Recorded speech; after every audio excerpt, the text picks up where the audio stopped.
Pernahkah sahabatku bertanya, bagaimana iblis menggoda manusia hingga mereka terjatuh dalam dosa? Hari ini, sahabatku akan menyaksikan sebuah kisah nyata antara iblis dan Nabi Musa alaihissalam.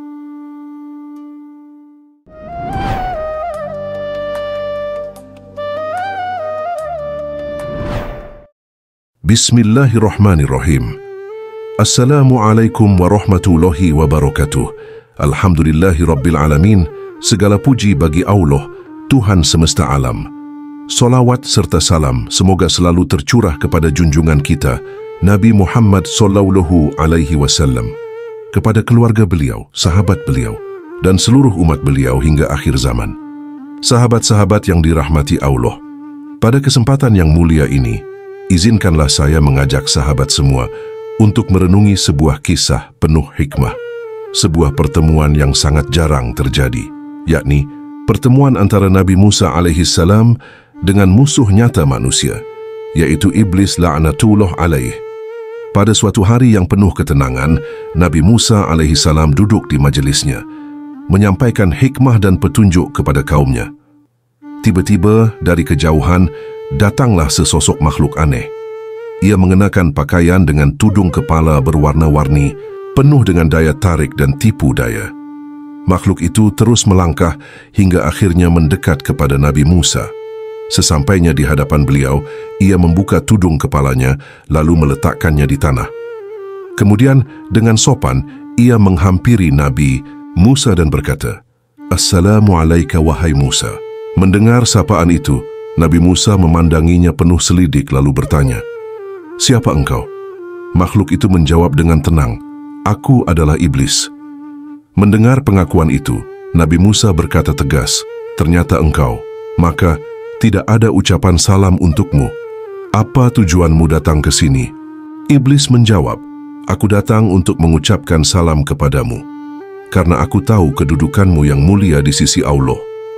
Nabi Musa kemudian bertanya, "Apa yang engkau kenakan tadi?" Iblis pun menjawab, "Itu adalah pakaian yang aku gunakan untuk menawan hati anak cucu Adam, memikat mereka dengan berbagai warna dunia, dan menyesatkan mereka dari jalan kebenaran." Nabi Musa bertanya lagi, "Apa sesuatu yang, jika dilakukan manusia, engkau bisa menguasainya sepenuhnya?" Iblis tersenyum licik, lalu berkata, "Jika manusia merasa ujub, merasa bangga dengan amalnya, merasa dirinya sudah banyak berbuat kebaikan, dan lupa akan dosa-dosanya, maka saat itu aku benar-benar dapat menguasainya. Aku masuk dalam dirinya, membisikkan kesombongan dan kelalaian, hingga ia jauh dari rahmat Allah." Kemudian iblis melanjutkan, "Aku ingin memperingatkanmu tentang 3 hal penting, wahai Musa. Perhatikan baik-baik. Pertama, jangan pernah engkau berduaan dengan seorang perempuan yang tidak halal bagimu, karena tidak ada seorang laki-laki berduaan dengan perempuan bukan mahramnya, melainkan aku sendiri yang akan datang, bukan anak buahku, dan aku akan menggoda mereka hingga tergelincir dalam dosa. Kedua, jangan engkau mengikrarkan janji kepada Allah, melainkan harus benar-benar memenuhi janji itu, karena tidak ada seseorang yang berjanji kepada Allah, melainkan aku sendiri yang langsung menemaninya dan berusaha keras menggoyahkan niatnya, supaya ia melanggar janji yang telah diikrarkannya. Ketiga, jika engkau berniat untuk bersedekah, segeralah melaksanakannya, karena tidak ada seseorang yang berniat bersedekah, lalu menunda-nunda, melainkan aku sendiri yang akan datang, membisikkan berbagai alasan, hingga akhirnya ia batal bersedekah dan kehilangan kesempatan meraih pahala besar." Setelah menyampaikan peringatannya, iblis pun segera beranjak pergi. Sambil berlalu, ia berseru, "Duh celaka, duh celaka, duh celaka.